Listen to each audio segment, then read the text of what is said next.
গল্পটার নাম হচ্ছে আল মুতাকাল্লিমাতু বিল কোরআন, মানে যে নারী সবসময় শুধু কোরআন দিয়ে কথা বলে। আব্দুল্লাহ ইবনে মুবারক অনেক বড় মুহাদ্দিস, হজ করে ফিরতেছেন, হঠাৎ দেখেন এক বৃদ্ধা মহিলা, বয়স্ক মহিলা চাদর গায়ে দিয়ে শুয়ে আছে। তো এটা অনেক বড় একটা কনভারসেশন, আমি কনভারসেশনটা আপনাদেরকে শোনাই। উনি কাছে গেলে যে সালাম দিলেন, আসসালামু আলাইকুম রাহমাতুল্লাহ। সালামের উত্তরে বৃদ্ধা মহিলা স্বাভাবিকভাবে উত্তর না দিয়ে একটা কোরআনের আয়াত তেলাওয়াত করলেন। তেলাওয়াত করলেন সালামুন কওলাম মির রাব্বির রহিম, মানে দয়াময় প্রতিপালক আল্লাহর পক্ষ থেকে তোমার প্রতিও সালাম। এটা একটা কোরআনের আয়াত, কিন্তু এটা দিয়ে উত্তর হয়ে যায় সালামের। কি বলেন? আচ্ছা গেল। এবার আব্দুল্লাহ ইবনে মুবারক জিজ্ঞেস করলেন, মাযা তাসনাঈনা ফি হাযাল মাকান, এখানে কি করেন আপনি, কি করতেছেন একা একা? এই প্রশ্নের উত্তরেও ভদ্রমহিলা একটা কোরআনের আয়াত তেলাওয়াত করে দিলেন। উনি তেলাওয়াত করলেন, ওয়ামাই ইউদ্লিল ফালা হাদিয়া লাহ, মানে আল্লাহ যার পথ ভুলায় দেয় তার পথ দেখানোর কেউ নেই। মানে বুঝাইতে চাইলেন আমি পথ হারাই ফেলছি। কি বুঝাইতে চাইলেন? পথ হারাই ফেলছে, মানে উনি এমনভাবে কোরআনের আয়াত চুজ করে যাতে উত্তর হয়ে যায়। তো এবার উনি জিজ্ঞেস করলেন, আইনা তুরিদিন, তো পথ হারাই ফেলছেন তো বুঝলাম, আয়াত থেকে এটা বোঝা যায়, তো আপনি কোথায় যাচ্ছেন, ডেস্টিনেশন কোথায়? উনি আবার একটা আয়াত তেলাওয়াত করলেন, সুবহানাল্লাযী আসরা বিআবদিহি লাইলাম মিনাল মাসজিদিল হারামি ইলাল মাসজিদিল আকসা। রাসূল সাল্লাল্লাহু আলাইহি ওয়াসাল্লাম মেরাজের আগে যে ইসরা হয়েছিল, মসজিদুল হারাম থেকে মসজিদুল আকসায় রাসূল সাল্লাল্লাহু আলাইহি ওয়াসাল্লাম আল্লাহ নিয়েছিলেন, এটা তেলাওয়াত করলেন। তো বুঝাতে চাইলেন আমি আপনার মতো হজে আসছিলাম মসজিদুল হারামে, আর যাচ্ছি মসজিদুল আকসা, মানে ফিলিস্তিন আমার বাড়ি। মসজিদুল আকসা কোন দেশে? ফিলিস্তিনে। আয়াত এমনভাবে উনি পিক করেন যাতে করে উত্তর হয়ে যায়। উনি বোঝাতে চাইলেন আমিও হজ করতে এসেছিলাম, যাচ্ছি কোথায়? ফিলিস্তিন, মসজিদুল আকসা যে দেশে আছে। তো উনিও বুঝে গেলেন যে তাহলে আপনি মসজিদুল আকসায় যাচ্ছেন। এবার জিজ্ঞেস করলেন, আনতুম মুনযু কাম ফি হাযাল মাকান, তো এখানে একা একা পড়ে আছেন কয়দিন? আবার কোরআনের আয়াত, সালাসা লায়ালিন সাবিয়া, টানা 3 দিন 3 রাত এখানে আছে, এটা কোরআনের আয়াত। আবার জিজ্ঞেস করলেন উনি, মা আরা মাআকি তাআমান তাকুলিন, তো একা যে পড়ে আছেন আবার 3 দিন, তো আপনি খাচ্ছেন কি, বেঁচে আছেন কিভাবে? ভদ্রমহিলা আবার একটা আয়াত তেলাওয়াত করে দিলেন। তিনি পড়লেন, হুয়া ইউতঈমুনি ওয়া ইউসকিন, ইব্রাহিম আলাইহিস সালামের কথা, যে ওই আল্লাহ তাআলাই আমারে খাওয়ায়, আল্লাহই আমাকে পান করে, আল্লাহ তাআলা ব্যবস্থা করেছেন আবার। এইবার উনি অবাক হচ্ছেন, আমি এত বড় মুহাদ্দিস আব্দুল্লাহ ইবনে মুবারক ইমাম বুখারীর উস্তাদ, আমি স্বাভাবিকভাবে কথা বলি আর যাই প্রশ্ন করি একটা আয়াত তেলাওয়াত করে দেয় আর ওটাতে উত্তর হয়ে যায়। কি মহিলার সন্ধান পেলাম? তো উনি বলতেছে, ফাবি আইয়ি শাইইন তাতাওয়াদ্দাইন, 3 দিন যে এখানে আছেন মরুভূমির বালুর মধ্যে, ওযু করেন কিভাবে? উনি আবার একটা আয়াত তেলাওয়াত করলেন, ফাইন লাম তাজিদু মাআন ফাতায়াম্মামু সাঈদান তাইয়্যিবা, আল্লাহ আয়াতে বলেছেন যদি তোমরা পানি না পাও পবিত্র মাটি দিয়ে তায়াম্মুম করে নিও। তো বুঝাতে চাইলেন পানি নাই তো কি হয়েছে, বালু তো চাই, তায়াম্মুম করে নাও। আল্লাহু আকবার। এবার উনি বললেন, ইন্না মাইয়া তাআমান আলা তাকুলিন, আমার ব্যাগে তো কিছু খাবার আছে, আপনি কিছু খাবেন? আবার কোরআনের আয়াত, সুম্মা আতিম্মুস সিয়ামা ইলাল লাইল, আল্লাহ এক আয়াতে বলেছেন তোমরা রোজা ফজর থেকে শুরু করে সন্ধ্যা পর্যন্ত পূর্ণ করো। তো বুঝালেন আমি রোজা রাখছি। কি বুঝালেন? রোজা রেখেছি। এবার উনি একটু মাসালা খাটাইতে চাইলেন, ভাবলেন যে বুড়ি তুমি আমার সাথে শুধু কোরআন দিয়ে উত্তর দিচ্ছ, দাঁড়াও তোমাকে আমি আটকাইতেছি। উনি মাসালা খাটাইলেন যে ফাকুলতু লাহা লাইসা হাদা শাহরু রমাদান, তো রোজা রাখছেন মানে এটা তো রমজান মাস না, হজ করে ফিরতেছি আমরা জিলহজ মাসের শেষের দিক, কিসের রোজা? ওই মহিলা আবার একটা আয়াত তেলাওয়াত করলেন যে ওমান তাতাওয়া খায়রান ফাইনাল্লাহা শাকিরুন আলিম, আমি রমজানের ফরজ রোজা তো রাখিনি, এখন আমি নফল রোজা রেখেছি। আয়াতের অর্থ হচ্ছে তোমরা নফল যা করো এগুলো প্রতিদান আল্লাহ তোমাদের বুঝিয়ে দেবে। রমজান না ঠিক আছে জিলহজ, কিন্তু আমি কি রোজা রেখেছি? নফল রোজা। এইবার উনি ধরছেন মাসালা, এবার বলতেছে উবি হালান আল ইফতার ফিস সাফার, সফরে তো রোজা ভাঙা যায়, রোজা তো ভাঙা যায়, খান একটু। এবার উনি কোরআন থেকে আবার তেলাওয়াত করলেন, ওয়া আনতা সুমু খায়রুল লাকুম ইন কুনতুম তা'লামুন, আল্লাহ যে আয়াতে বলেছেন যে সফরের রোজা ভাঙা জায়েজ আছে, ওই আয়াতের শেষে আবার আল্লাহ বলছেন যদি রাখো সব বেশি পাও। কেউ অসুস্থ হলে রোজা ভাঙবে, সফরের রোজা ভাঙবে। এই আয়াতের শেষে হচ্ছে ওয়া আনতা সুমু খায়রুল লাকুম ইন কুনতুম তা'লামুন, তবে রোজা যদি রাখো এটা ভালো যদি তোমরা বুঝতে। এবার উনি আর যাবে কোথায়? দিশেহারা হয়ে এবার জিজ্ঞেসই করে ফেলছে, লিমাদা লা তুকাল্লিমিনি মিসলা মা উকাল্লিমুকি। আচ্ছা মা, এবার বলেন, আমি আপনার সাথে যেভাবে কথা বলি আপনি এইভাবে কথা বলেন না কেন? কিছু জিজ্ঞেস করলে কোরআনের আয়াত বলেন কেন? আমি কথা বলতেছি, আপনি আমার সাথে এভাবে কথা বলেন। কিছু জিজ্ঞেস করলে কোরআনের আয়াত কেন? এইটার উত্তরে উনি আরেকটা কোরআনের আয়াত উনি পড়লেন, মা ইয়ালফিযু মিন কাউলিন ইল্লা লাদাইহি রাকীবুন আতীদ। আল্লাহ বলেছেন, তোমরা মুখ দিয়ে যাই বের করো, এটা লিখে রাখার জন্য দুই কাঁধে রাকীব আতীদ আছে, তুলে রাখে। তার মানে আমি যে তোমার সাথে কথা বলতেছি প্রত্যেকটাই তো রেকর্ডেড হয়, রেজিস্টার্ড হয়। সো এমন কিছু বলি যেটাতে সওয়াব হয়, যেটাতে ভুল না হয়। আল্লাহু আকবার, সুবহানাল্লাহ। কি নারী ছিল, কেমন নারী তিনি ছিলেন? কি পুরো ঘটনাটা শুনবেন? হ্যাঁ, শেষ করবো ঘটনাটা। আচ্ছা, তো উনি অবাক হলেন যে কি মহিলা, এরকম মহিয়সী গরিয়সী নারীও পৃথিবীতে আছে। তিনি বললেন, ঠিক আছে মা, আপনি যেহেতু পথ হারাই ফেলছেন, আমার ওটটাকে আমি নিয়ে আসি। ফাহাল্লাকা আন আহমিলুকি আলা নাফাতি হাদিহি ফাতুদরিকিল কাফেলা। আমার ওটটা নিয়ে আসি, ওটে বসেন, আমি আপনাকে এগিয়ে দিয়ে কাফেলাতে যুক্ত করে দেই। আপনি কি রাজি আমার ওটে বসবেন? আবার কোরআনের আয়াত, ওমা তাফআলু মিন খাইরিন ফাইনাল্লাহা বিহি আলিম। তোমরা যত ভালো কাজ করো আল্লাহ সেটা জানেন, মানে তোমার এই ভালো কাজ আল্লাহ জানেন, আল্লাহ এর প্রতিদান দিবেন। কলা ফানাফতু নাকাতি, আমি ওট বসালাম এবং বললাম ওঠেন। উনি যখন উঠতেছে আমি এভাবে তাকায় আছি, তা আমি যে তাকায় আছি উনি একটা আয়াত তেলাওয়াত করলেন যে কুল্লিল মুমিনিনা ইয়াগুদ্দু মিন আবসারিহিম। এর অর্থ হচ্ছে, নবী হে, মুমিনদেরকে বলুন তারা যেন পরনারী দিকে তাকায় না থাকে, চোখ যেন নিচে রাখে, তারা যেন চক্ষু অবনমিত করে। মানে বুঝাতে চাইলেন যে আমি তো বেগানা নারী, পরনারী, তা আমি ওটে উঠতেছি, আপনি তাকায়। সে হয়তো তাকায় আছে যে বৃদ্ধা মহিলা উঠতে যদি কষ্ট হয় পড়ে যায়। তো উনি যখন দেখতেছেন তাকায় আছে, উনি বলতেছে ফুল্লিল মুমিনিনা ইয়াগুদ্দু মিন আবসারিহিম। নবী হে, বলুন বিশ্বাসীদের তারা যেন চোখ নিচের দিকে করে রাখে। তো উনি লজ্জা পেয়ে গেলেন। ফাকাদাতু বাসারি, আমি লজ্জায় চোখ নামালাম। এরপর আমি বললাম ইরকাবি ওয়াকাদ আকালতু নাকাতি, ওঠেন। আমি এবার ওটের রশি ধরে টানতে আরম্ভ করলেন। ভদ্রমহিলা উঠেই আবার কোরআনের আয়াত পড়লেন, যেটা আমরা গাড়িতে বা কোনো বাহনে উঠলে পড়ে। তিনি পড়তে আরম্ভ করলেন, সুবহানাল্লাযী সাখখারা লানা হাযা ওয়া মা কুন্না লাহু মুকরিনিন ওয়া ইন্না ইলা রাব্বিনা লামুনকালিবুন। প্রশংসা সে আল্লাহর, যে আল্লাহ এই বাহনকে আমাদের জন্য বশীভূত করে দিয়েছেন। তিনি বশীভূত না করলে আমরা তো এটাকে বশীভূত করতে পারতাম না। আপনারা যখন গাড়ি স্টার্ট দিবেন এই দোয়াটা পড়েন তো আপনারা? গাড়ি স্টার্ট দিলে, বিমানে উঠলে, ঘোড়ায় উঠলে, যে কোনো বাহনে উঠলে এটা পড়তে হয়, কোরআনের আয়াত। তো এই বললেন, আমি এবার উঠলাম, ওটের জিমাম ধরে টানতে লাগলাম না, আর একটু হই হই শব্দে ওট চালাতে লাগলাম যাতে করে তাড়াতাড়ি যাওয়া যায়। উনি কোরআনের আয়াত বললেন, ওয়াকসিদ ফি মাশিক ওয়াগদুদ মিন সাউতিক। কোরআনের আয়াত মানে তোমার চলার ক্ষেত্রে তুমি মধ্যম পন্থা অবলম্বন করো, আর গলার সাউন্ডটা আর একটু ছোট করো। এটা কিন্তু লোকমান হাকিম তার ছেলেকে বলেছিলেন যে বাবা, তুমি যখন হাঁটবে মধ্যম পন্থায় হাঁটবে, আর শাউট করবে না, নয়েজ করবে, কণ্ঠটাকে নিচু করবে। এই আয়াতটা উনি পড়ে দিলাম। মানে বুঝাতে চাইলেন আপনি হাজি মানুষ, ফস করে আসছেন, এইভাবে যাচ্ছেন কেন? আপনি স্লোলি যান।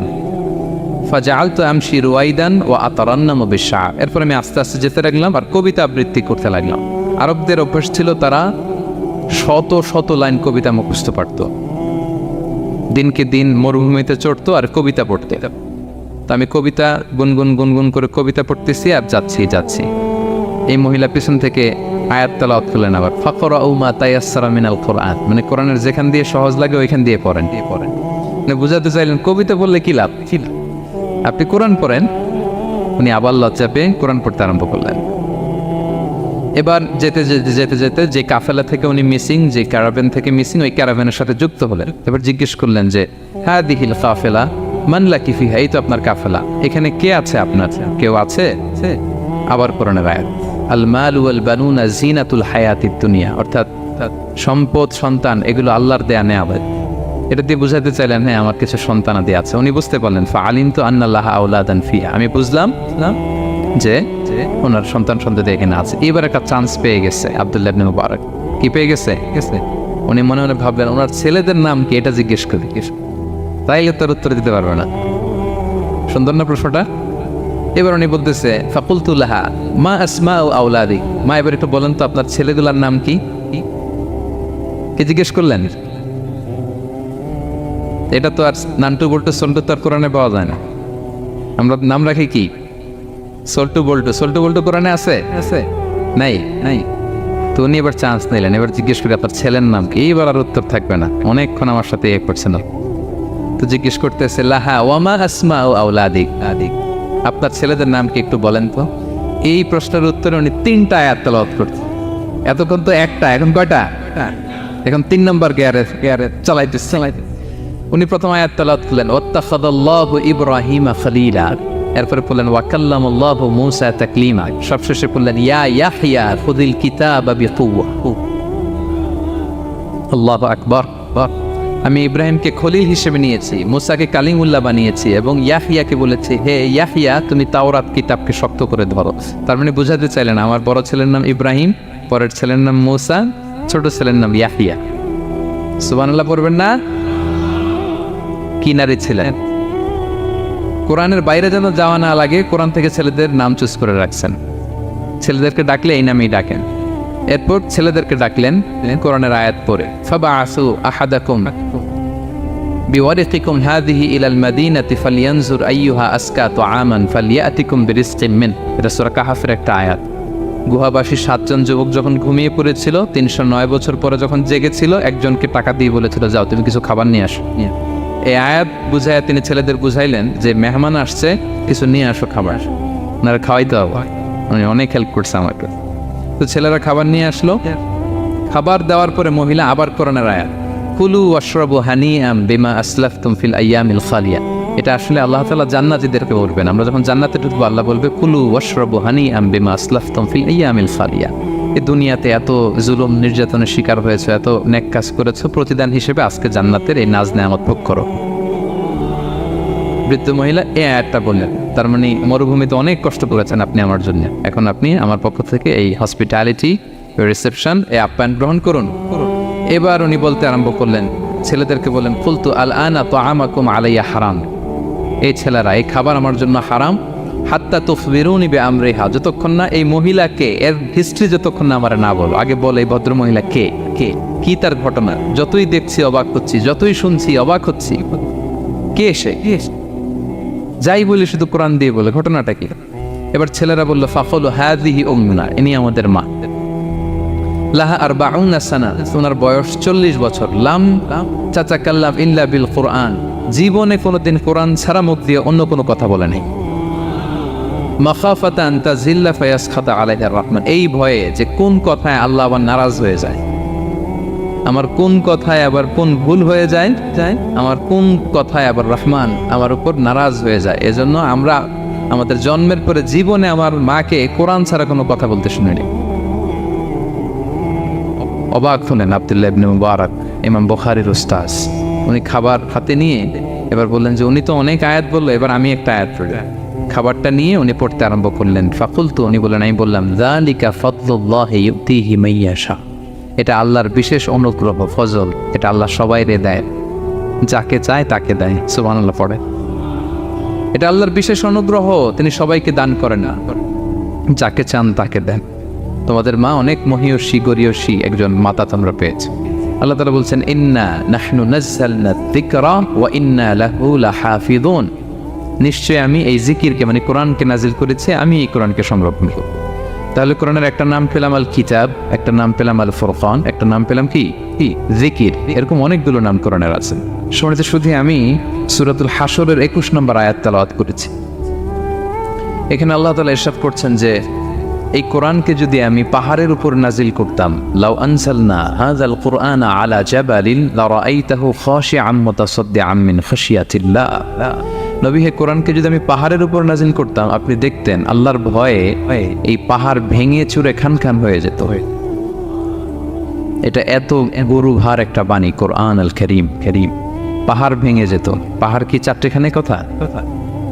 সুবিশাল পাহাড় আল্লাহ তাআলা পৃথিবীতে সৃষ্টি করে রেখেছেন।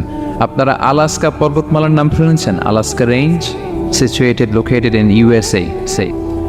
যুক্তরাষ্ট্রে একটা মাউন্টেন রেঞ্জ আছে, এটা 600 মাইল লম্বা। কয়শো মাইল? পুরোটাই পাহাড়। এটার নাম হচ্ছে আলাস্কা মাউন্টেন রেঞ্জ। ইউরোপে একটা মাউন্টেন রেঞ্জ আছে, এটার নাম হচ্ছে আল্পস মাউন্টেন রেঞ্জ। এটা 750 মাইল লম্বা। নেপালে একটা পাহাড় আছে, এটার নাম মাউন্ট এভারেস্ট। এটা 8829 মিটার উঁচু। আল্লাহ বলেন এই বিশাল বিশাল পাহাড় আরব বিশ্বে অনেক বড় পাহাড় আছে, তুর পাহাড়ের চূড়ায় আমি উঠেছিলাম, আরব বিশ্বের সবচেয়ে বড় পাহাড়, মাউন্টেন রেঞ্জ। আল্লাহ বলেন এই কোরআনকে যদি আমি তোমাদের উপর নাজিল না করে পাহাড়ের উপর নাজিল করতাম, আলাস্কার উপর নাজিল করতাম, আল্পস পর্বতমালায় নাজিল করতাম, তুর পাহাড়ে যদি নাজিল করতাম, মাউন্ট এভারেস্টের উপর যদি নাজিল করতাম, তাহলে নবী হ্যাঁ আপনি দেখতেন আল্লাহর ভয়ে এই পাহাড়গুলো ভেঙে চূর্ণ বিচূর্ণ হয়ে যেত। কিন্তু সেই কোরআন আল্লাহ কাদের উপর নাজিল করেছেন? আমাদের উপর। সো হিউজ রেসপন্সিবিলিটি, অনেক বড় দায়িত্ব। এই কোরআনকে আমরা বুঝি কিনা, কোরআনকে মানি কিনা, কোরআনের আইন সমাজে চাই কিনা, this is the burning question. নিজেকে নিজে প্রশ্ন করুন যে কোরআনের যে হকগুলো আছে আমরা আদায় করছি কিনা। এটা যেন তেন কোনো বাণী নয়, এটা আল্লাহ তাআলার পাঠানো বাণী, অনেক ভারী অনেক ওজনওয়ালা বাণী। আল্লাহ তাআলা বলছেন ইন্না সানুলকি আলাইকা কওলান সাকিলা, নবী হে আপনার কাছে আমি অনেক ভারী হেভি ওয়েট ওয়ার্ড নাজিল করব। এটা অনেক ওজনের, এটা সিম্পল কোনো বিষয় নয়। এই কোরআন যখন রাসূল সাল্লাল্লাহু আলাইহি ওয়াসাল্লামের উপর নাজিল হতো, প্রচন্ড শীতের রাতে বিষ্ণু সাল্লাল্লাহু আলাইহি ওয়াসাল্লাম ঘামতেন। আম্মা জান আয়েশা বলেন আমরা কম্বল মুড়ি দিয়েও থাকতে পারি না, এত শীত, কিন্তু বিশ্বনবী ঘেমে ঘর্মাক্ত হয়ে একাকার। ওটের উপর বসে থাকা অবস্থা যখন কোরআন নাজিল হতো, ওটগুলো মরুভূমির মধ্যে বসে পড়তো ডিরেক্টলি। কাফেলা চলছে সাইয়েদনা জিবরাইল এসে কোরআন নাজিল করেছেন, কোরআনের ভারে ধপাস করে উট বসে যেত। যায়েদ ইবনে সাবিত রাদিয়াল্লাহু তাআলা আনহু কাতিবুল ওয়াহি, রাসূল সাল্লাল্লাহু আলাইহি ওয়াসাল্লামের সাহাবী। রাসূল সাল্লাল্লাহু আলাইহি ওয়াসাল্লাম একবার যায়েদ রাদিয়াল্লাহু তাআলা আনহুর পায়ের মধ্যে মাথা রেখে শুয়েছিলেন, দীর্ঘক্ষণ শুয়ে থাকলেন। যায়েদ রাদিয়াল্লাহু তাআলা আনহু বলছেন আমার কোনো কষ্টই হচ্ছে না। হঠাৎ করে কোরআন নাজিল হতে লাগলো। কি নাজিল হতে লাগলো? কোরআন। যায়েদ রাদিয়াল্লাহু তাআলা আনহু বলেন দীর্ঘক্ষণ রাসূল সাল্লাল্লাহু আলাইহি ওয়াসাল্লাম আমার পায়ের উপর মাথা রেখে শুয়ে আছেন, কিন্তু আমি টেরই পাচ্ছি না। কিন্তু যখন কোরআন নাজিল হতে লাগলো মনে হলো যে আমার পাটা ভেঙে খান হয়ে যাবে। রাসূল সাল্লাল্লাহু আলাইহি ওয়াসাল্লামের মাথার ওজন এত বেড়ে গেল, আমি আর রাসূল সাল্লাল্লাহু আলাইহি ওয়াসাল্লামকে রাখতেই পারছি না আমার পায়ের উপর। ইন্না সানুলকি আলাইকা কওলান সাকিলা, নবী হে আমি অনেক ভারী হেভি ওয়েট ওয়ার্ডের কোরআন আপনার কাছে নাজিল করব। সো কোরআনটা এটা অনেক সম্মানিত একটা বাণী, আল্লাহ তাআলার বাণী, অনেক ভারী একটা বাণী। এটা পাহাড় সইতে পারে না, পাহাড় ভেঙে চূর্ণ বিচূর্ণ হয়ে যেত, সে কোরআনকে আল্লাহ তাআলা আমাদের উপর নাজিল করেছেন। সো আমাদের হিউজ রেসপন্সিবিলিটি, অনেক বড় দায়িত্ব যে এই কোরআনকে মেনে চলা, কোরআন পড়তে জানা, কোরআনের অর্থ বোঝা এবং কোরআনের নীতিমালাগুলো আমাদের সমাজে বাস্তবায়ন করা। তো আমরা বলেছি যে আমরা কোরআন দিয়ে আজকে কোরআনের পরিচয় নিব। কোরআনকে জিজ্ঞেস করবো যে কোরআন তুমি তোমার পরিচয় দাও। আমরা কিছু প্রশ্ন করবো, দেখবেন কোরআন অবলীলায় উত্তর দিয়ে দিচ্ছে। আমরা যদি কোরআনকে জিজ্ঞেস করি যে কোরআন তুমি যে পৃথিবীতে এসেছো তোমার হিস্ট্রিটা বলো, কবে আসলা, কবে নাজিল হয়েছ? কোরআন বলবে শাহরু রমাদান আল্লাযী উনজিলা ফীহিল কুরআন, আমি রমাদান মাসে এসেছি, জান্নাতুল মাসে আসি। কোরআনকে যদি আমরা প্রশ্ন করি যে কোরআন রমাদান তো 29 দিন বা 30 দিন, তো এই 30 দিনের বা 30 রাতের কোন দিন বা কোন রাতে এসেছ? কোরআন বলবে ইন্না আনজালনাহু ফি লাইলাতুল কদর, আমি কদরের রাতে এসেছি। সুবহানাল্লাহ বিহামদি। ওমা আদরাকা মা লাইলাতুল কদর, কে তোমাকে জানাবে কদর কি? লাইলাতুল কদরি খায়রুম মিন আলফি শাহর, কদরের রাত 1000 মাসের চেয়েও সেরা। রাসূল সাল্লাল্লাহু আলাইহি ওয়াসাল্লাম আফসোস করতেছেন, আল্লাহ বনি ইসরাইলের লোকেরা হায়াত পাইছে 1000 বছর, 1500 বছর, এত ইবাদত করছে, আমার গুনাহগার উম্মতের কি হবে? আমার গুনাহগার উম্মত তো 60-70-এর মধ্যে মরে শেষ। আমার উম্মতি মা বাইনা 60 ইলা 70, আমাদের গড় বয়স কত? 60 থেকে 70। আল্লাহ বলেন চিন্তা করো না, লাইলাতুল কদরি খায়রুম মিন আলফি শাহর, তোমার গুনাহগার উম্মতের জন্য আমি কদরের রাত দিয়েছি 1000 মাসের চেয়ে সেরা। তাহলে কোরআনের হিস্ট্রি আমরা জেনে গেলাম। রমাদানে আসছে, রমাদানের কোন রাতে আসছে? এখন যদি জিজ্ঞেস করি তুমি কি একা একা আসছো না কেউ নিয়ে আসছে তোমাকে, এবার কি উত্তর পাওয়া যাবে? এই প্রশ্নের উত্তরে কোরআন আমাদেরকে জানায় যে আমি একা আসিনি। নাযালা বিহির রূহুল আমিন। রূহুল আমিন হচ্ছে জিবরাইল আলাইহিস সালামের একটা নাম, বিশ্বস্ত আত্মা। রূহুল আমিনের সাথে আমি এসেছি, সবচাইতে বিশ্বস্ত, যেহেতু এটা আল্লাহর বাণী। এটা আসার সময় যদি অন্যের কথা ঢুকাই দেয় তাহলে ভেজাল আছে না নাই? আমিন, বিশ্বস্ততার সাথে যে পৌঁছে দিবে, বাণী বাহকের কাজ করবে, এরকম সবচাইতে বিশ্বস্ত ফেরেশতা জিবরাইলকে দিয়ে আমি পাঠিয়েছি। তাহলে কোরআন একা আসে, সবচাইতে শক্তিশালী ফেরেশতা। জিবরাইল ইসলামের লাহু সিত্তুমিআতু জানাহ, 600 পাখা আছে, 600 পাখা। সব নবীদের কাছে এসেছেন ওহী নিয়ে, এরকম একজন ফেরেশতা দিয়ে কোরআনকে পাঠানো হয়েছে। এবার যদি জিজ্ঞেস করি যে কোন ভাষায় তোমাকে নাজিল করা হয়েছে বলো, আছে এটা কোরআনে? কোরআন আমাদেরকে জানাচ্ছে ইন্না আনসালনাহু কুরআনান আরাবিয়ান লাআল্লাকুম তাআকিলুন, নিশ্চয় আমি কোরআনকে আরবি ভাষায় নাজিল করেছি যাতে তোমরা বোঝো। সুস্পষ্ট আরবি ভাষায় এই কোরআনকে আল্লাহ তাআলা নাজিল করেছেন। তাহলে হিস্ট্রি আমরা জানতেছি ধীরে ধীরে, না? রমাদানে আসলো, কদরে আসলো, একা আসে নাই, জিবরাইল ইসলামের সাথে আসলো, আরবি ভাষায় নাজিল হলো। এবার যদি জিজ্ঞেস করি যে তুমি যে আসলা, তোমাকে যে আমাদের তেলাওয়াত করতে হবে, তো এই তেলাওয়াত করার গাইডলাইনটা কি, কীভাবে তেলাওয়াত করব, তেলাওয়াত করার সিস্টেমটা কি, এটা যদি আমাদেরকে একটু বলতে। তো কোরআন এই প্রশ্নের উত্তরে প্রথমে আমাদেরকে বলে যে আমাকে যদি আবৃত্তি করতে চাও, তেলাওয়াত করতে চাও, প্রথম গাইডলাইন হচ্ছে লা ইয়ামাসসুহু ইল্লাল মুতাহহারুন। এর অর্থ হচ্ছে পবিত্র ছাড়া কেউ এই কোরআনকে স্পর্শ করতে পারে না। যদিও এটা দিয়ে লাউহে মাহফুজের কথা বলা হয়েছে, ফেরেশতাদের কথা, কিন্তু বিষ্ণু বলেছেন লা ইয়ামাসসুহু ইল্লা তাহির, পবিত্রতা ছাড়া কোরআন ধরা যায় না। তাহলে কোরআন তেলাওয়াতের প্রথম গাইডলাইন কি? পবিত্রতা, ওযু করতে হবে। ডোন্ট টাচ মি উইদাউট অ্যাবলুশন, কোরআন আপনাকে অর্ডার করবে ওযু ছাড়া আমাকে টাচ করা যাবে না। আচ্ছা, ওযু করলেন, তারপরে কি শুরু করে দিতে পারবেন? না, কোরআন বলে ফাইদা ক্বারাতাল কুরআনা ফাস্তাঈদ বিল্লাহি মিনাশ শাইতানির রাজিম। কোরআন পড়ার আগে তোমার যে সুস্পষ্ট দুশমন ওই শয়তানের ব্যাপারে আল্লাহর কাছে পানাহ চেয়ে নাও, মানে পড়ো আউযু বিল্লাহি মিনাশ শাইতানির রাজিম বিসমিল্লাহির রহমানির রহিম। তাহলে ওযু করলেন, আউযু বিল্লাহ বললেন, বিসমিল্লাহ বললেন। এবার কি করতে হবে? এবার কোরআন বলছে যেমন মনে চায় তেমন পড়া যাবে না। তুমি গানের সুরে, ব্যান্ডের সুরে, হিপ হপ সুরে কোরআন পড়বা, এটা আল্লাহ কবুল করবে না। কোরআন বলছে ওয়ারাত্তিলিল কুরআনা তারতিলা, তারতিলের সাথে কোরআন পড়তে হবে, ধীর স্থির ভাবে কোরআন পড়তে হবে। তারতিল, আপনারা যারা কোরআন পড়বেন তারতিলের সাথে পড়বেন। What is তারতিল? আনাস রাদিয়াল্লাহু তাআলা আনহুকে জিজ্ঞেস করা হয়েছিল তারতিল কি, নবী কিভাবে তেলাওয়াত করতেন? তিনি বলেছিলেন ইয়ামুদ্দু বিহা সাওতাহু মাদ্দান। বিষ্ণু ইসলাম প্রতিটি আয়াত টেনে টেনে পড়তেন। কিভাবে? টেনে টেনে পড়তেন। আবার বিষ্ণু ইসলামের স্ত্রী উম্মে সালামা রাদিয়াল্লাহু তাআলা আনহা তিনি বলতেন ইয়াকাত্তিউ কিরাআতাহু আয়াতান আয়াতান। বিষ্ণু ইসলাম প্রতিটি আয়াত শেষে থামতেন, এক আয়াত পড়ে থেমে আরেক আয়াত, আবার থেমে আরেক আয়াত। আলহামদুলিল্লাহি রাব্বিল আলামিন আর রহমানির রহিম মালিকি ইয়াউমিদ্দিন।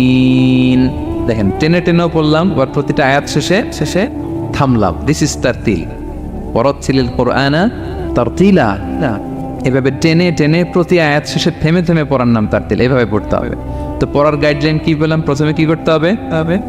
ওযু করতে হবে, পবিত্রতা। এরপরে আউযু বিল্লাহ, বিসমিল্লাহ পড়তে হবে। এরপরে কিভাবে পড়তে হবে? তারতিলের সাথে। কথা কি বুঝতে পারতেছেন সবাই? বিরক্ত হচ্ছেন না তো আপনারা? আচ্ছা, মুভিং অন। এরপর যদি বলি যে ঠিক আছে ওযু করলাম, আউযু বিল্লাহ বিসমিল্লাহ বললাম, তারতিলের সাথে পড়বো, তো কোত্থেকে পড়বো? সূরা তো 114টা, পারা তো 30টা। কোন দিক থেকে? শুরু থেকে না মিডল থেকে না শেষ থেকে? দেখেন কোরআন কি বলে। কোরআন বলে ফাকরাউ মা তায়াসসারা মিনাল কুরআন, যেখান থেকে সহজ লাগে ওইখান থেকে পড়ো। যেখান থেকে, এই যে আমরা একটু পরে মাগরিবের সালাত পড়বো, কোনো ধরা বাঁধা এরকম গাইডলাইন আছে যে এই সূরাটাই পড়তে হবে? সূরা আর রহমান দিয়ে না পড়লে মাগরিব হবে না, বা সূরা জিলজাল দিয়ে না পড়লে মাগরিব আদায় হবে না, এরকম আছে? ফাকরাউ মা তায়াসসারা মিনাল কুরআন, যেখান দিয়ে তোমার সহজ লাগে ওইখান দিয়ে পড়ো। শুধু বড় এক আয়াত বা ছোট 3 আয়াত এই পরিমাণ হলেই হবে, যেখান থেকে মনে চায়, যে কোনো পারা, যে কোনো সূরা। আলহামদুলিল্লাহ বলে। বিশেষ করে ফজরের নামাজে বিষ্ণু ইসলাম লম্বা কেরাত পড়তেন, কারণ ফজরের কোরআন তেলাওয়াতটাতে স্পেশালি সাক্ষী রাখা হয়। আল্লাহ তাআলা বলছেন আকিমিস সালাতা লিদুলুকিশ শামসি ইলা ওয়াসাকিল লাইলি ওয়া কুরআনাল ফাজর ইন্না কুরআনাল ফাজরি কানা মাশহুদা। সূর্য যখন ডুবে তখন থেকে রাত পর্যন্ত সালাত কায়েম করো, বিশেষ করে ফজরের সালাত। এ সময় ফেরেশতারা আসে, এটা সাক্ষী থেকে যায়। আমরা ফজরের সময় যেন লম্বা চূড়া তেলাওয়াত করি, ফজরের 2 রাকাতে আমরা লম্বা তেলাওয়াত করি।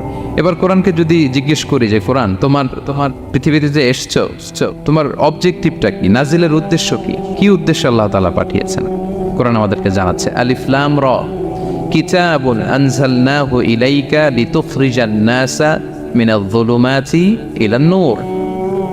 এই কোরআনকে আমি নাজিল করেছি যাতে অন্ধকারাচ্ছন্ন মানুষগুলোকে নবী হে আপনি আলোর দিকে নিয়ে যেতে পারেন। I have revealed this holy book to you in order to lead the mankind out of darkness into the light. কোরআন আমাদেরকে আলোর দিকে নেয়। কিসের দিকে নেয়? আলোর পথ দেখায়, মুক্তির পথ দেখায়। তো মুক্তির জন্য আমি এই কোরআনকে পাঠিয়েছি। এবং কোরআন পাঠিয়ে আল্লাহ তাআলা গোটা বিশ্ববাসীকে চ্যালেঞ্জ করেছেন যে পারলে এরকম আরেকটা কোরআন বের করে আনে, লিখে আনে। পারবে নাকি গোটা বিশ্বের সবাই মিলে? আমরা যখন বই লিখি, বইয়ের ভূমিকাতে লিখি যে মানবিক দুর্বলতার কারণে বা আমার জ্ঞানের কমতির কারণে কিছু ভুল হতে পারে বা টাইপও মিস্টেক হতে পারে। কেউ যদি আমাদের ভুলগুলো ধরিয়ে দেন আমরা শুদ্ধ করে নিব। প্রত্যেক লেখক লেখে যে আমার 3টা বই বেরোয়েছে, আমি এটা লিখছি শেষে, যে কিছু টাইপও মিস্টেক হতে পারে বা আমার ভুল হতে পারে, জানালে আমি পরবর্তী সংস্করণে কি করব? শুধরে নেব। কিন্তু কোরআন ব্যতিক্রম। সব লেখক বলে ভুল থাকলে বইলাম, কোরআন বলে পারলে ভুল খুঁজে বের করো। কোরআন শুরুতেই বলতেছে যালিকাল কিতাব লা রাইবা ফি, this is the book, the most authentic and original book in the world, whereof there is no doubt in it। এর মধ্যে কোনো সন্দেহের অবকাশ নাই, পারলে ভুল খুঁজে বের করে দেখাও। তার মানে গোটা বিশ্ববাসীকে আল্লাহ তাআলা চ্যালেঞ্জ ছুড়ে দিয়েছেন। চ্যালেঞ্জ দিয়ে বলেছেন ওয়া ইন কুনতুম ফি রাইবিম মিম্মা নাযালনা আলা আবদিনা ফাতু বিসূরাতিন মিন মিথলি ওয়াদউ শুহাদাআকুম মিন দুনিল্লাহি ইন কুনতুম সাদিকিন। যদি মনে করো যে কোরআন বিশ্বনবী বানিয়েছে, যদি সন্দেহ করো আমার বান্দা মুহাম্মদের উপর যে কোরআন নাজিল করেছে এটা যদি তার বানানো মনে করো, পারলে আরেকটা বানিয়ে নিয়ে আসো। পারে নাই। পৃথিবীর সবচাইতে বড় বড় সাহিত্যিক পণ্ডিত ছিল তখনকার সময়ে মক্কায়, পারে নাই তারা অনেক চেষ্টা করে যেই কথা বলছে এটা কোরআনের পক্ষেই চলে আসছে। একজন অনেক ট্রাই করতেছে যে কোরআনের সবচেয়ে ছোট সূরার মতো একটা লাইন সে বানাতে পারে কিনা। সবচেয়ে ছোট সূরা কোনটা? কাউসার। তো সে পড়তেছে ইন্না আ'তাইনা কাল কাউসার ফাসাল্লি লিরাব্বিকা ওয়ানহার ইন্না শানিআকা ওয়াল আবতার। এরপরে মিলে এক লাইন বানাইছে যে লাইসা হাযা মিন কালামিল বাশার। অর্থ হয়ে গেছে অন্যরকম। এটার অর্থ হচ্ছে এটা কোনো মানুষের কথা নয়। ইন্না আ'তাইনা কাল কাউসার ফাসাল্লি লিরাব্বিকা ওয়ানহার ইন্না শানিআকা ওয়াল আবতার। সে মিলে বানাইছে এক লাইন, সেটা হচ্ছে লাইসা হাযা মিন কালামিল বাশার। এটা কোনো বাশার, মানুষের লেখা হতে পারে না। আল্লাহু আকবার। তো আল্লাহ তাআলা চ্যালেঞ্জ দিয়ে বলেছেন শুধু তোমরা না, পারলে জিনদের সাথে একটা কনফারেন্স করো। কুল লা ইন ইজতামাআতিল ইনসু ওয়াল জিন্নু আলা আইয়াতু বিমিসলি হাযাল কুরআন লা ইয়াতুনা বিমিসলিহি ওয়ালাউ কানা বা'দুকুম লিবা'দিন যাহিরা। আল্লাহ বলতেছে চ্যালেঞ্জ, গোটা বিশ্ববাসীর জন্য চ্যালেঞ্জ। শুধু তোমরা না, জিনদেরকেও ডাকো একটা কনফারেন্সে। কারণ দুইটা, ম্যানকাইন্ড আর জিনকাইন্ড। শুধু মানুষকে না, আমি জিনকেও চ্যালেঞ্জ দিলাম, সবাই মিলে যদি পারো কোরআনের মতো একটা বই নিয়ে আসবে। পারবে? পারবে না। গোটা বিশ্ববাসী এই চ্যালেঞ্জের কাছে হার মেনেছে। এবং আল্লাহ বলেছেন এটা আমি নাজিল করেছি, এটা হেফাজতের দায়িত্ব আমি নিয়েছি। ইন্না নাহনু নাযালনা যিকরা ওয়া ইন্না লাহু লাহাফিজুন। এই কোরআনকে নাজিল করেছে কে? আবার এটা হেফাজতের দায়িত্ব নিয়েছে কে? আল্লাহ তাআলা নিয়েছে। কোরআনের সবগুলো প্রিন্টেড কপি যদি আমরা আগুন দিয়ে জ্বালায় দেই তাহলে তো আর কোরআন থাকবে না পৃথিবীতে, না? হ্যাঁ, আমরা আমাদের তাকরিম সালেহ আহমদ তাকরিমের মতো 10 জন ওয়ার্ল্ড ক্লাসের হাফেজদের বসাইলেই উইদিন 3 days আমি আরেকটা কপি বানাই ফেলতে পারি। কি বলেন, পারা যাবে না? গোটা বিশ্বে আমাদের যে হাফাজ, এদের মধ্যে ওয়ার্ল্ড ক্লাস যে হাফেজ এরকম 10 জন লাগবে শুধু। আবার গিভ মি জাস্ট 3 days, আমরা আরেকটা কোরআন বের করে ফেলতে পারবো। কারণ আমরা শুধু কোরআন লিখে রাখি না, এই সিনার ভিতরে খোদাই করে রাখি, ঠিক কি না? এবং হাফেজে কোরআনের সংখ্যা পৃথিবীতে বাড়ছে। পৃথিবীতে কোন দেশে সবচেয়ে বেশি হাফেজ জানেন আপনারা? না, বাংলাদেশে না। ইজিপ্ট র্যাঙ্কিংয়ে আছে, কিন্তু সবচেয়ে বেশি হাফেজ হচ্ছে লিবিয়াতে। লিবিয়াতে প্রত্যেক 3 জনে একজন হাফেজ। মোট জনসংখ্যা 70 লাখ, হাফেজ আছে 23 লাখ। র্যাঙ্কিংয়ে সেকেন্ড হচ্ছে আল মাগরিব, আরবিতে বলে মাগরিব মানে মরক্কো, ওদের হাফেজের সংখ্যা 16 লাখ। থার্ড হচ্ছে ইজিপ্ট, মোর দেন 1 মিলিয়ন। ফোর্থ হচ্ছে সৌদি আরবিয়া, ফিফথ হচ্ছে জর্ডান। কোটি কোটি হাফেজ আছে আমাদের গোটা বিশ্বে, আমাদের সবগুলো কোরআনের প্রিন্টেড কপি জ্বালিয়ে দিলেও কোরআন আবার নিয়ে আসতে আমাদের কয়েকদিনের ব্যাপার। আলহামদুলিল্লাহ বলবেন না? এই কোরআনের ভেতরে আল্লাহ তাআলা শিফা রেখেছেন রহমত। আল্লাহ বলেন, অনুনাজ্জিলু মিনাল কুরআনি মা হুয়া শিফাউন ওয়া রাহমাতুল লিল মুমিনিন ওয়া লা ইয়াজিদুয যালিমিনা ইল্লা খাসারা। আমি এই কোরআনের ভিতরে শিফা রেখে দিয়েছি, রহমত রেখে দিয়েছি। সূরাতুল ফাতিহাকে বলা হয় সূরাতুশ শিফা। অসুস্থ ব্যক্তির গায়ে আপনি ফু দিতে দেরি, সুস্থ হতে দেরি হয় না না, কিন্তু ওই ঈমানটা থাকতে হবে। ওই ঈমান নিয়ে, ওই আমল নিয়ে যদি আপনি রিসাইট করে ফু দেন, আল্লাহ তাআলা সুস্থ করে দেবেন। এবং এই কোরআন আপনাকে বিপদ থেকে উদ্ধার করতে পারে, কারণ কোরআন আল্লাহর সিফাত, এটা আল্লাহর একটা সিফাত। এটা পরে আপনি আল্লাহর কাছে দোয়া করলে আপনাকে বিপদ থেকে উদ্ধার করবে। আল্লাহ তাআলা বলছেন, ওয়া ইযা ক্বারা'তাল কুরআনা জাআলনা বাইনাকা ওয়া বাইনাল্লাযীনা লা ইউমিনুনা বিল আখিরাতি হিজাবাম মাসতুরা। নবী হে, আপনি যখন কোরআন তেলাওয়াত করেন তখন আপনার আর কাফেরদের মাঝে আমি পর্দা ঢেলে দেই। পর্দা, কাফেররা আপনারা দেখে না। সুবহানাল্লাহ। সূরা লাহাব যখন নাজিল হলো, তাব্বাত ইয়াদা আবি লাহাবি ওয়া তাব, ধ্বংস হোক নিপাত যাক আবু লাহাবের দুই হাত। আবু লাহাব কে ছিল বলেন তো? বিশ্বনবীর চাচা।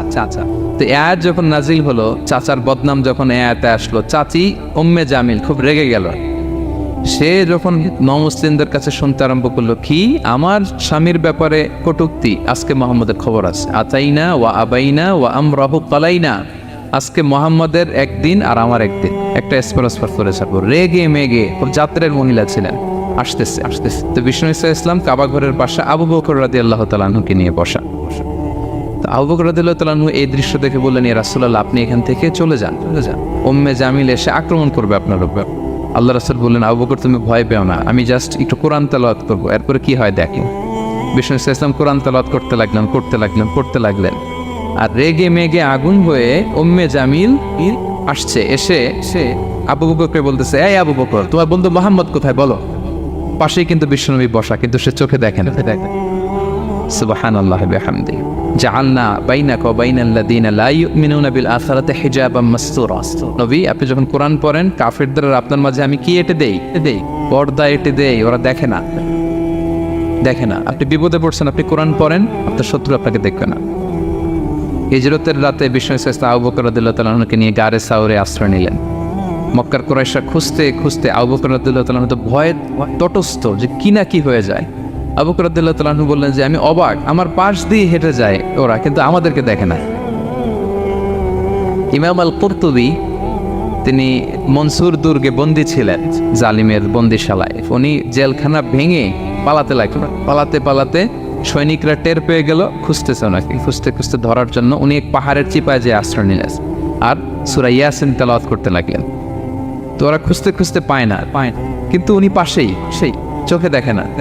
তো উনি বললেন যে হঠাৎ এক সৈনিক সে ইউরিন পাস করতে লাগলো দাঁড়িয়ে, মানে প্রস্রাব করতে লাগলো। তার প্রস্রাবের ছিটে ফোঁটা আমার গায়েও লাগতেছে, কিন্তু সে আমারে দেখেন। সুবহানাল্লাহ পড়বেন না? জাআলনা বাইনাকা ওয়া বাইনাল্লাযীনা লা ইউমিনুনা বিল আখিরাতি হিজাবাম মাসতুরা। নবী হে, যখন কোরআন পড়বেন আপনার আর কাফেরের মাঝে আমি কি এঁটে দেই? পর্দা এঁটে দেই। আমি নিজেও এটার অনেক প্রমাণ পেয়েছি। আমি বাংলাদেশের একটা জেলা, চাঁদপুরের এদিকে একটা এলাকায় আমার একটা তাফসীর প্রোগ্রাম ছিল।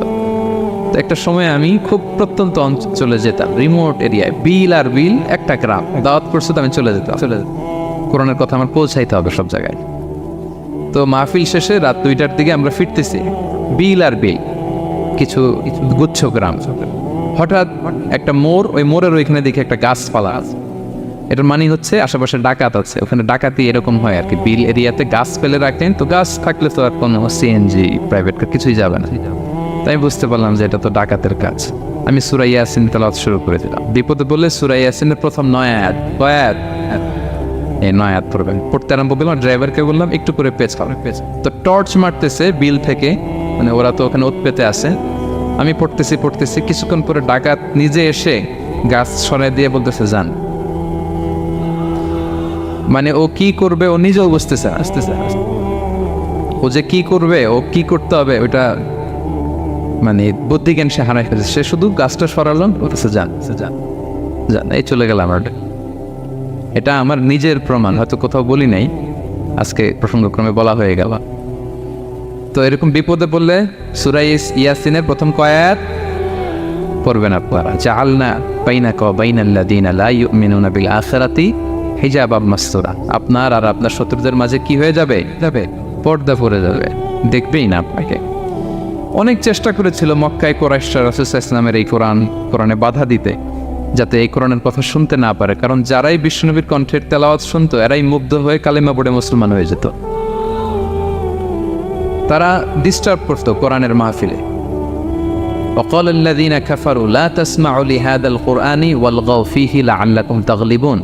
তারা বলতো যে মুহাম্মদের কণ্ঠের কোরআন তোমরা শুনবে না, বরং ডিস্টার্ব করবে। কি করবে? তো আবু জাহেল যখন ঘোষণা দিল তখন বিশ্বনবী তেলাওয়াত করলে ওরা শীষ দিত, হুইসেল বাজাতো, মোকাআউ ওয়া তাসদিয়া, হুইসেল বাজাতো আর হাততালি দিত এরকম। তো হাততালি দিয়ে যাতে বিশ্বনবীর সাউন্ডটা অন্যরা না শুনে, বিশ্বনবীর চারদিকে ঘিরে হুইসেল মারতো আর হাততালি দিত, ডিস্টার্ব করতো যাতে না শোনে। কিন্তু এই কোরআনের বাণীটা কার? এই বাণীকে হুইসেল দিয়ে আটকানো যায়? হাততালি দিয়ে, র‍্যাব দিয়ে, পুলিশ দিয়ে, কোনো বাধা দিয়ে আটকানো যাবে? যাবে না। পৃথিবীর কোনো শক্তি দিয়ে এটাকে আটকানো যায় না, এটা তো আল্লাহর বাণী। তো বিষ্ণু ইসলাম কোরআনের কথা যখন শোনাতেন, বিষ্ণুনবীর কণ্ঠের তেলাওয়াত শুনেই অনেকে কালিমা পড়ে মুসলমান হয়ে যেত। তা আবু জাহেল কোনো দিশা না পেয়ে পরে মক্কার যে পার্লামেন্ট দারুন নদওয়াতে বিল উত্থাপন করলো যে আজকে থেকে মুহাম্মদের কণ্ঠের তেলাওয়াত কেউ শুনতে পারবে না, কেউ শুনতে পারবে না। তো মজার ব্যাপার হচ্ছে সবাইকে না করে লুকায় লুকায় সে নিজেই শুনতে যায়। কারণ সে তো আরব হওয়ার ফলে কোরআনের যে ভাষা শৈলী, যে প্রাঞ্জল বাক্যবিন্যাস, শব্দের বুনন, এটা শুনে সে অবাক হয়ে যায় যে এত সুন্দর বাক্যবিন্যাস কিভাবে হতে পারে। তো সবাইকে দিনের বেলা নিষেধ করে, রাত্রিবেলা বিষ্ণু ইসলাম রিভাইজ করতেন, লুকায় লুকায় ওনার ঘরের পিছনে যেয়ে শুনতো।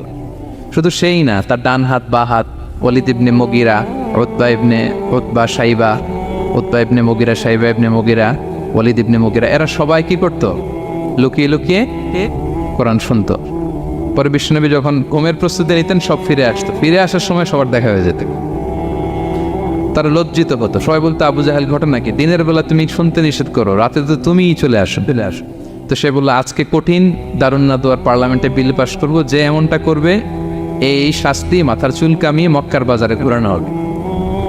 তো এই বিল যেদিন পাশ হয়েছে আবু জাহেল ওই দিন নিশ্চিত ভাবতেছে আজকে যে বিল পাস করছে কেউ তো যাবে না, আমি একটু যাই। মানে আজকে যে কঠিন শাস্তির ঘোষণা দিছি, আজকে কেউ এই স্পর্ধা দেখাবে না। মুহাম্মদ তো তেলাওয়াত শুরু করে দিয়েছে, কি যে মধুর বাণী, যাই একটু শুনে আসি।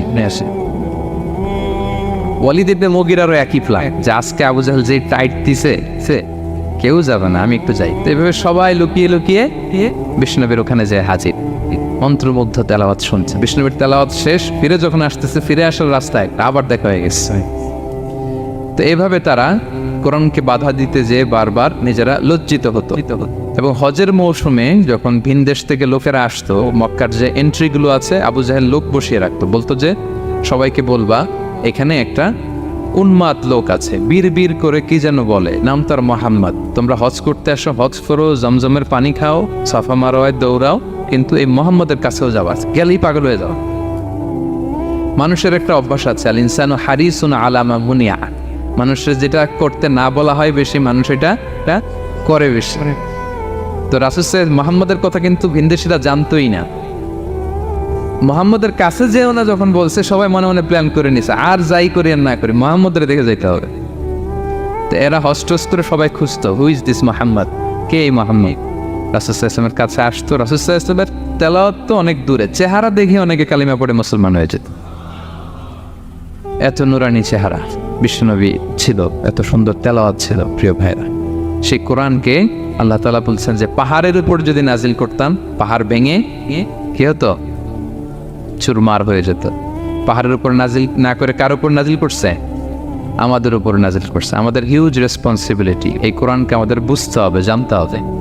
কোরআন শুদ্ধভাবে পড়ার প্রচেষ্টা চালাবেন তো, রেগুলার কোরআনের অর্থ বুঝবেন তো, কোরআনের মাহফিলগুলোতে আসবেন তো, কোরআনের পক্ষে থাকবেন তো সবাই।